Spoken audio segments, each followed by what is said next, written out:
Welcome to Mlc TV News Hour, reaching you live from the city of Lokoja, the Confluence State of Nigeria. I am Jane Gia Balagbubu. The headlines: OLUBADAN call on federal government ASUU to end their differences lost time irredeemable. WIKE declares presidency bid, knocks ATIKU, SARAKI and others.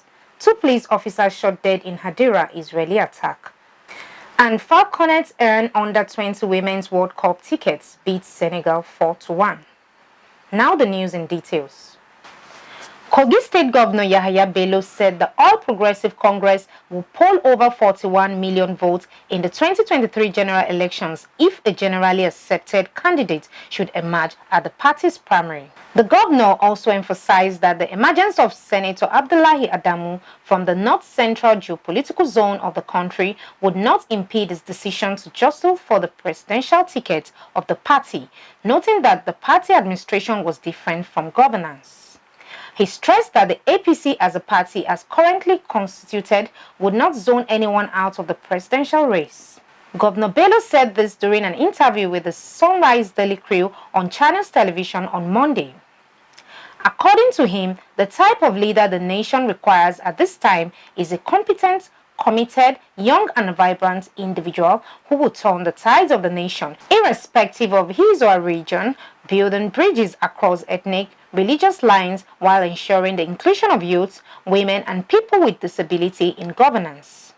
While answering questions on the recently concluded convention of the ruling party, the governor noted that the emergence of Senator ABDULLAHI ADAMU was the choice of the party. He said the party went for an experienced party leader to manage its affairs, noting that the period it took to organize the convention was worth the wait.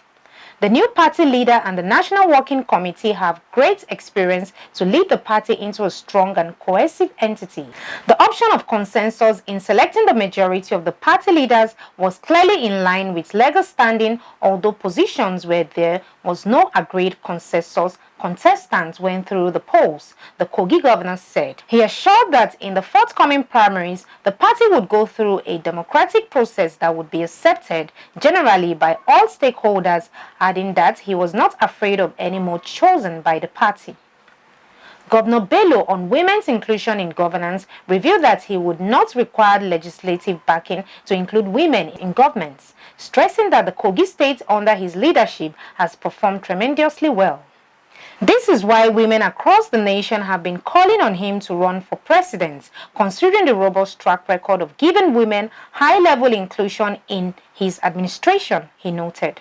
Kogi State Governor Yahaya Bello will officially declare his presidential ambition on Saturday at the Eagle Square, Abuja. The Commissioner for Information and Communication, Kingsley Fowl, made confirmation in a chat with journalists. He described the declaration as the mother of all declarations.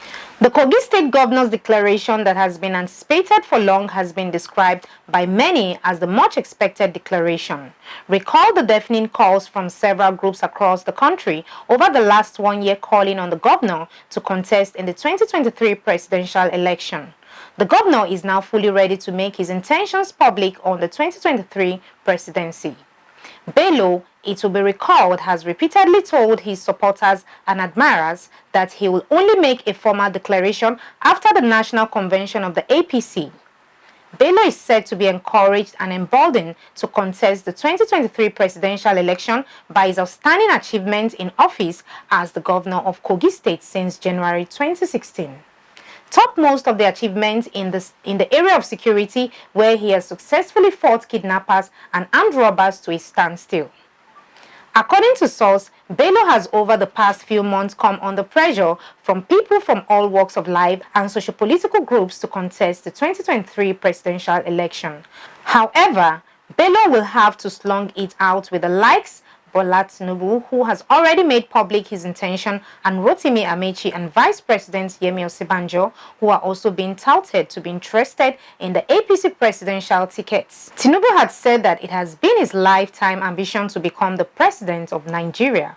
One of the major tasks before the ABDULLAHI ADAMU-led new National Working Committee of the APC is how to successfully organize and conduct a rancor free presidential primary of the ruling party.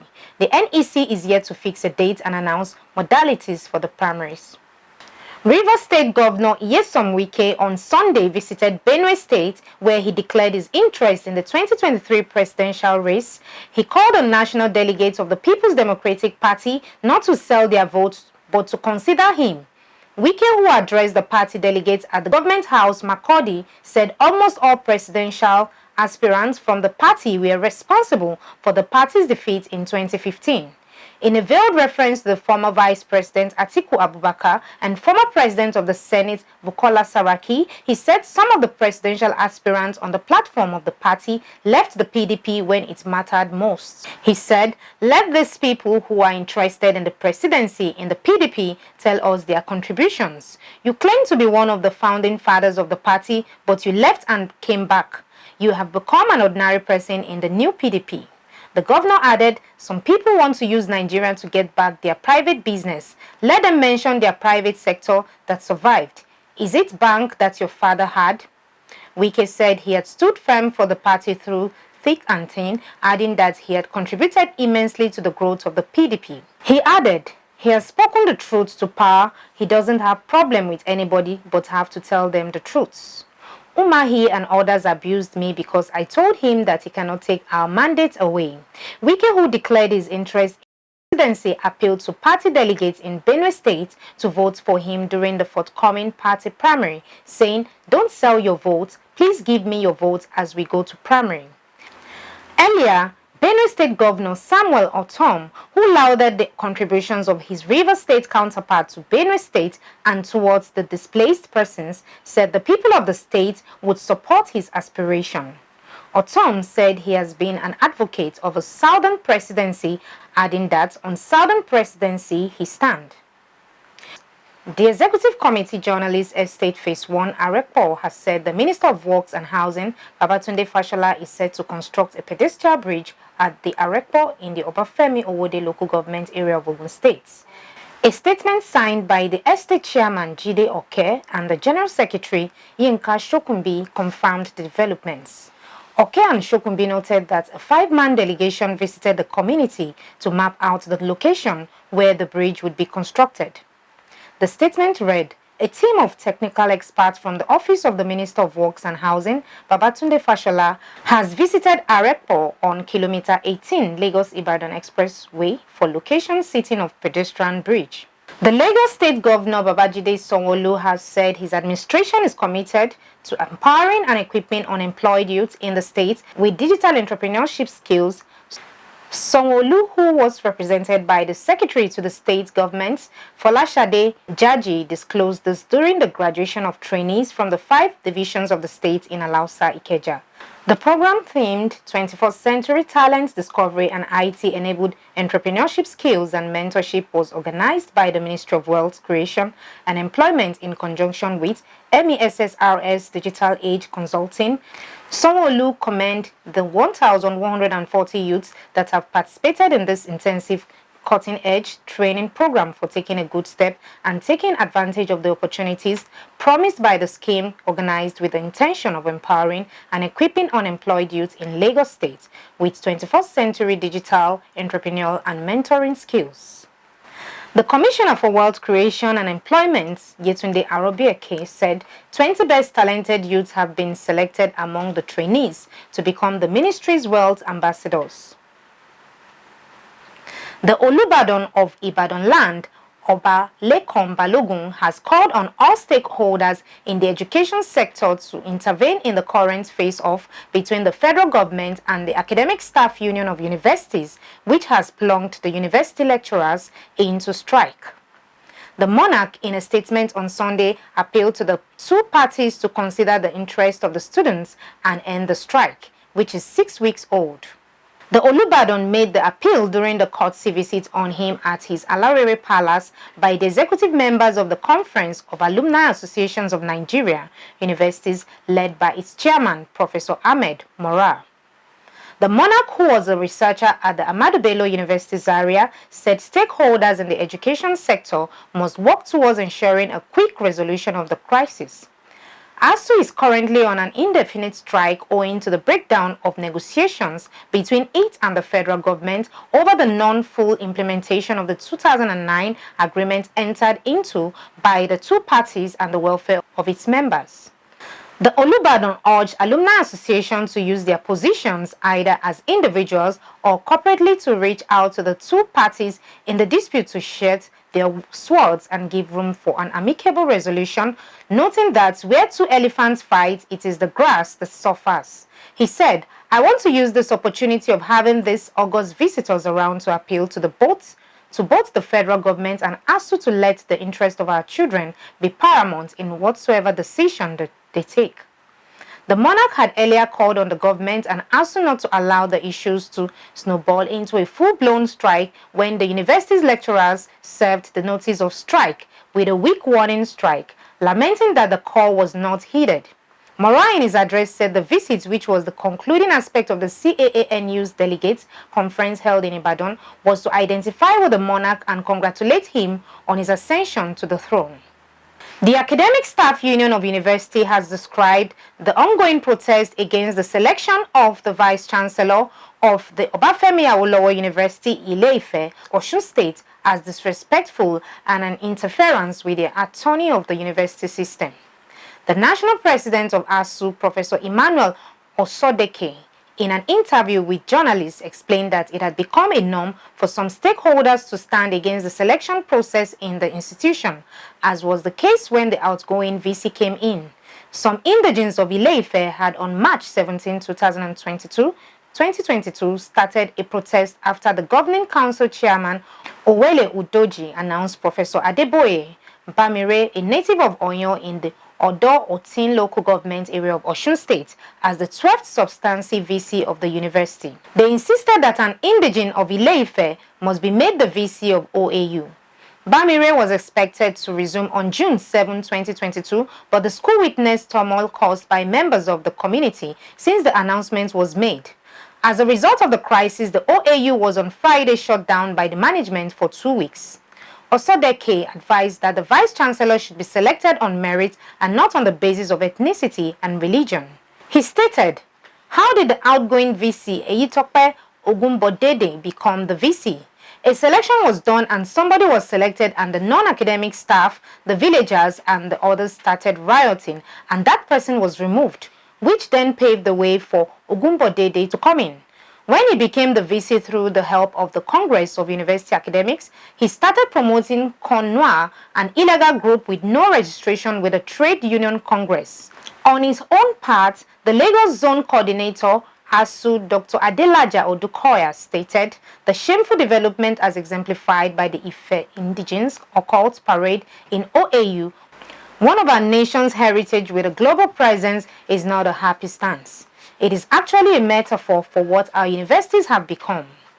The chairman, ASUU Lagos State Branch, Dr. Dele Ashiru, maintained that the OAU VC saga was as a result of the desecration of the academic and a manifestation of the decay in the ivory tower and a shame to all the dramatized personnel.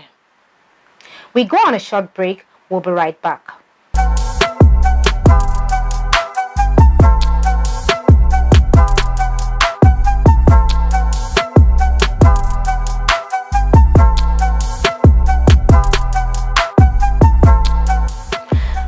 They say is the bedrock of the society.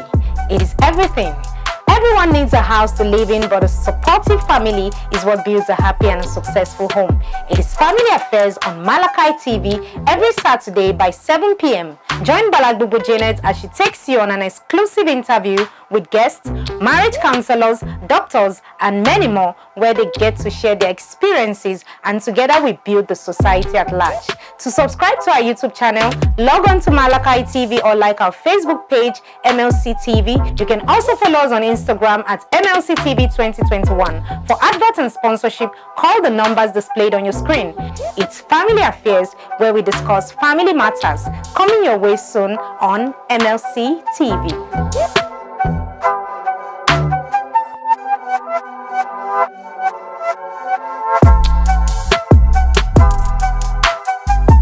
Welcome back on Crime. Two drug barons, Elvis Ucheiro and Uwezweke Ikena Christian, have excreted a total of 165 wraps of cocaine in the custody of the National Drug Law Enforcement Agency (NDLEA) following their arrest at the Nnamdi Azikiwe International Airport, Abuja.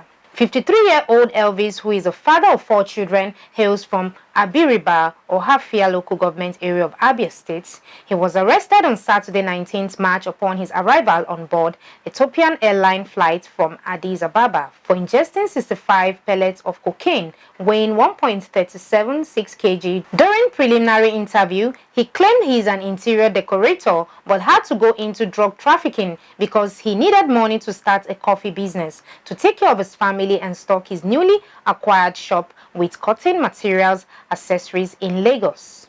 He said he would have been paid $1,000 on successful delivery of the drug in Abuja. Another passenger on the same flight, 42-year-old Uwezweke Ikena Christian, was also arrested on arrival for ingesting 100 pellets of cocaine with a total weight of 2.243 kg. Ikena, who hails from Ojoto Idemili South local government area of Anambra State, claimed he's a businessman dealing in babies' wares before venturing into drug trafficking. During preliminary interview, he said he traveled to Addis Ababa on Thursday 17th March to buy the drug for the $10,000 and returned on Saturday 19th March when he was arrested. He said he sold his land in his village and took loans from his friends to be able to raise money to buy the drug. He claimed he had to go into drug to raise money for his business after being duped of $15,000 by his friend who lives in China. In a related development, narcotic officers of the Directorate of Operation and General Investigation (DOGI) have intercepted substantial quantities of methamphetamine, cocaine, and cannabis sativa packaged for export to Australia, China, Qatar, Ireland, and Thailand through some courier companies in Lagos, while 2.9 kg of methamphetamine in packs of black soups and toner machine heading to Australia and Qatar was intercepted. 600 grams of cocaine concealed in school certificates and file folders going to Australia and Thailand were equally sized. No less than 25.5 kg cannabis concealed in packs of Dudu Osun soap and tins of palm fruit extract, Banga, heading to China and Ireland was also seized at a courier company in Lagos. Spokesman of the NDLEA, Femi Babafemi, who confirmed the various operations, assured that all the suspects will be charged to court accordingly. The Zuba High Court sitting at the Gwagwalada High Court Division, Abuja, has sentenced 4 men to death by hanging for armed robbery. The convicts, Tochukwu Uwalaka, Gideon Igbabo, Miracle Amechi, and Jamil Abdusalam had lured the 10-year-old daughter of their victim at gunpoint to get access into his house at Kuje District in Abuja on August 23, 2016. The suspects thereafter attacked the victim and his family with dangerous weapons and carted away valuables which included a 206 Xterra Jeep, a 2008 Toyota Camry, 2 HP laptops, phones, a digital camera, cash sum of 200,000 jewelry, and other valuables. The matter was transferred to the Intelligence Response Team of the 1st Intelligence Bureau, where operatives swiftly apprehended one of the suspects who led them to his 3 accomplices. A statement on Sunday by the acting force spokesman, CSP Muiwa Adejobi, said Justice Ebong, after hearing evidences from the prosecution, the defendants, and the respective witnesses, affirmed the guilt of the defendants and sentenced the 4 suspects to death by hanging for the offenses of criminal conspiracy, armed robbery, house trespass, and assault in contravention of the provisions of the Robbery and Firearms Special Provision Act 2004 and the Penal Code Law. The Inspector General Usman Baba lauded the achievement of the investigation unit and tactful squads of the Nigerian Police Force for various convictions that had been recorded in cases investigated and charged to courts.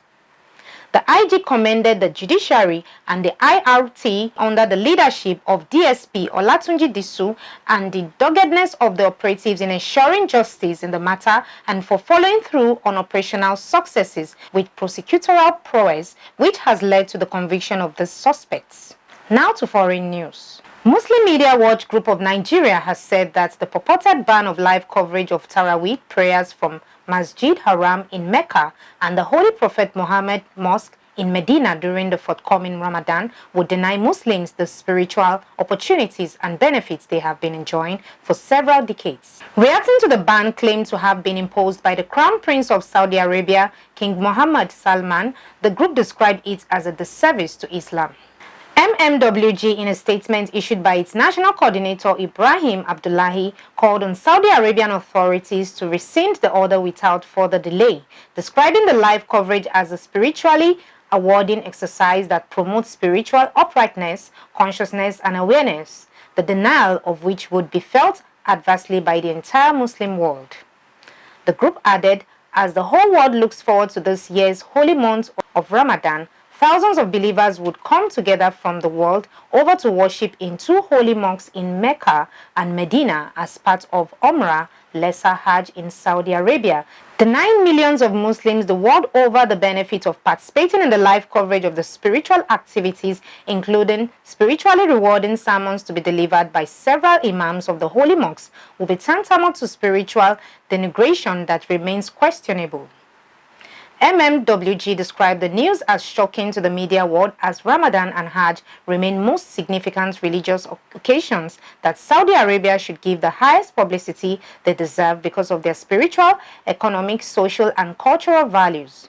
It therefore called on the Muslim World League and Organization of Islamic Conference to admonish Saudi Arabian authorities to desist from actions and steps that would always subject to its avoidable criticism. Two police officers have been shot dead in an attack in the northern Israeli city of HADERA. Police said the gunmen were Israeli Arab citizens. They were shot dead by undercover officers. The Islamic State IS group said it was behind the attack in a statement posted on social media. It comes days after an attacker identified as an IS supporter killed 4 Israelis in the southern city of Beersheba. One of the assailants in the latest incident tried to join IS, and officials are looking for connections between the attacks, Haaretz reports. 4 other people were taken to hospital after the attack in HADERA, and 2 others were treated at the site of the shooting. Police said counter-terrorism officers happened to be in a restaurant near the shooting and brought the attack to an end. The Islamic State group's claims of responsibility is unusual. The intelligence group side said it was the first time it had taken credit for an attack in Israel since 2017. Sunday's incident occurred as Israel hosts an historic summit with 3 Arab League states with which it has normalized ties, as well as Egypt and the US. Israel's Foreign Minister Yair Lapid said that all his counterparts at the meeting had condemned the attack. However, it was praised by the Hamas militant group, which governs Gaza, as a heroic operation. There have been several recent attacks amid concerns that tensions are rising ahead of religious holidays.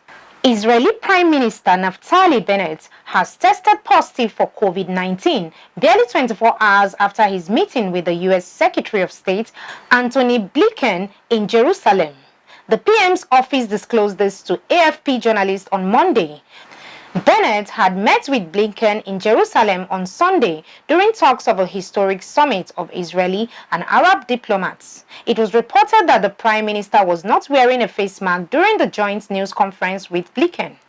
A statement from his office said on Monday that he is feeling well and will continue his schedule as planned from his home. Earlier, Bennett visited the northern Israeli city of HADERA after gunmen shot dead 2 police officers in an attack claimed by jihadist Islamic State group.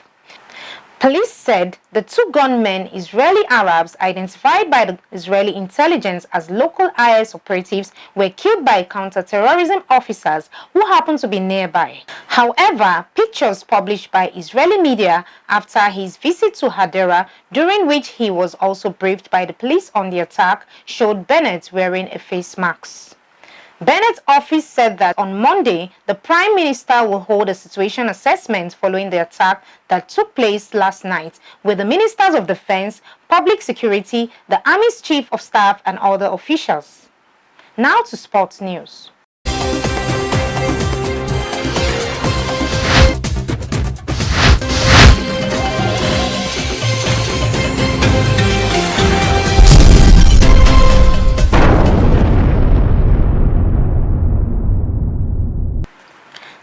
teenager Linda Fruhvirtova on Sunday became the youngest player to reach the last 16 of the Miami Open since 2004, when former world number 1 Victoria Azarenka retired from their third-round match. The 16-year-old arrived at the tournament with a world ranking of 279, but she dominated the two-time Australian Open winner, racing into a 6-2, 3-0 lead before the veteran Belarusian quits.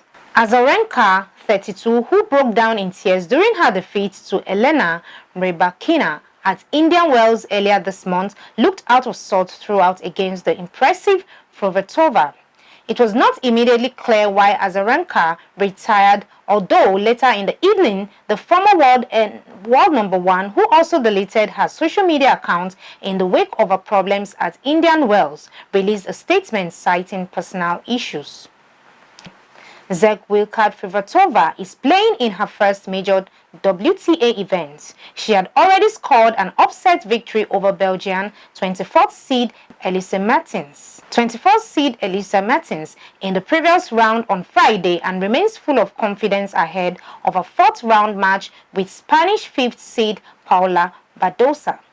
Canada qualified for the World Cup for the first time in 36 years on Sunday with an emphatic 4-0 victory over Jamaica in Toronto.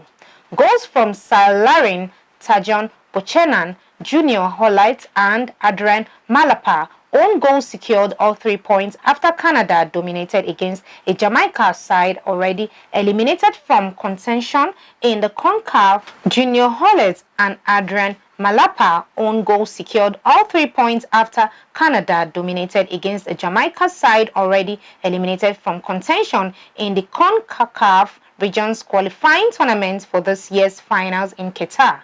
The win sparked wild celebrations at Toronto's 30,000 capacity BMO field, where an expectant sell-out crowd had gathered to watch Canada clinch World Cup qualification for only the second time, having last appeared at the 1986 Mexico tournament.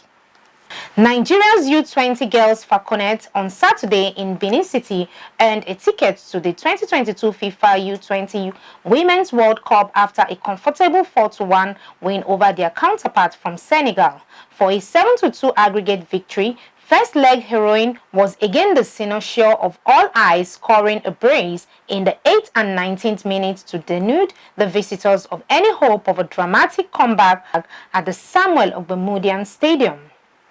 Sebastian cruised to a hat-trick at the State Lad Duel in tears 2 weeks ago and was not to be stopped in the Edo State capital, whipping the ball into the net after only 8 minutes to compound the situation for the Senegal girls. Elegant midfielder Esther Onyenezide made it 3 on 25 minutes after converting from the penalty spot. However, just as they did at home in Senegal, the young Lionesses of Teranga scored from the spot as well, putting away from 6 yards after one of their strikers was handed in the Nigerian box. In the second half, the FALCONETS sat comfortably on the game and allowed it to run their way, taking things easy and cutting off the few onslaughts of the visitors. Just before the final whistle of Eswatini referee Letitia Antonella Viana, Joy Jerry made it 4 for the two-time FIFA World Cup runners-up. The result sends the FALCONETS straight to the World Cup holding 10th to 28 August in Costa Rica, and is a positive development just 72 hours before the Super Eagles go big for Qatar 2022 FIFA World Cup tickets against the Black Stars of Ghana in Abuja. The Eagles and the Black Stars ended the first leg encounter 0-0 at the Baba Yara Stadium in Kumasi on Friday evening, with the return starting at 6 p.m. inside the Moshood Abiola Stadium on Tuesday.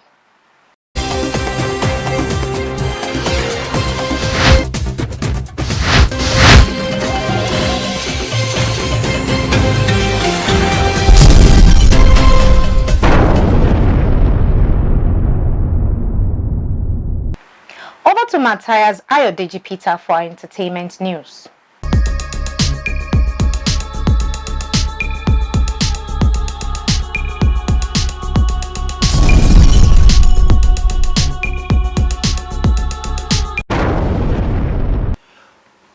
our foreign entertainment news, veteran entertainers Chris Rock and Will Smith were involved in an altercation during the 2022 Academy Awards telecast. Rock was on stage to present the Oscar for documentary feature and decided to make a joke about Jada Pinkett Smith being in G.I. Jane. The joke brought about laughter because of Jada's shaved head. After the joke was made, Smith approached the stage to hit Rock on the face. Smith, after hitting Rock on the face, yelled from his seat, "Keep my wife's name out of your F mouth." Popular musician Diddy reacted to what happened by saying, "Will and Chris, we are going to solve this like family. Right now we are moving on with love. Everybody make some noise." Despite the altercation, Smith would win his first Oscar award for Best Actor in a leading role for the movie King Richard. Smith then apologized to his fellow nominees and to the Academy. He said, "I'm not crying for winning an award. It's about being able to shine a light. Love will make you do crazy things." Still on entertainment news from the Academy Awards, American comedian Chris Rock has declined to press charges against actor Will Smith, who hit him on the stage of the Oscars on Sunday night. Rock has been smacked after he made a joke about Will Smith's wife Jada Pinkett Smith being in G.I. Jane because of her shaved head.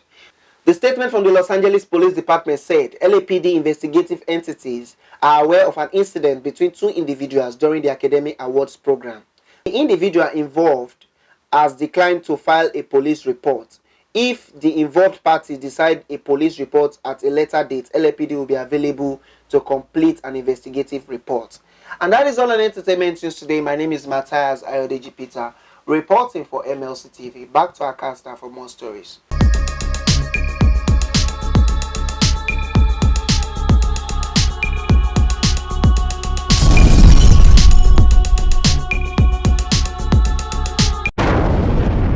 Thanks, Matthias, for the update. And that is the size of our package today. Join us tomorrow at this same hour to watch our news as we give you updates on happenings within and across the globe. Don't forget to subscribe to our YouTube channel, Mlc TV, and like our Facebook page, Mlc TV. You can also follow us on Instagram at Mlc TV 2021 or our Twitter at Mlc TV1. And for your events, coverage, information, contribution, advert and sponsorship, please call any of our numbers displayed on your screen. Join us Fridays and Saturdays to watch our special programs: Friday 9 p.m. Local Government and You, and Saturday 7 p.m. Family Affairs, Saturday 9 p.m. Political Arena and Women's World, Sunday 6 p.m. It's Mlc TV, reaching everywhere, informing everyone. I am Jane Balagbubu. Please continue to be your brother's keeper to build a united and peaceful society together. Bye for now.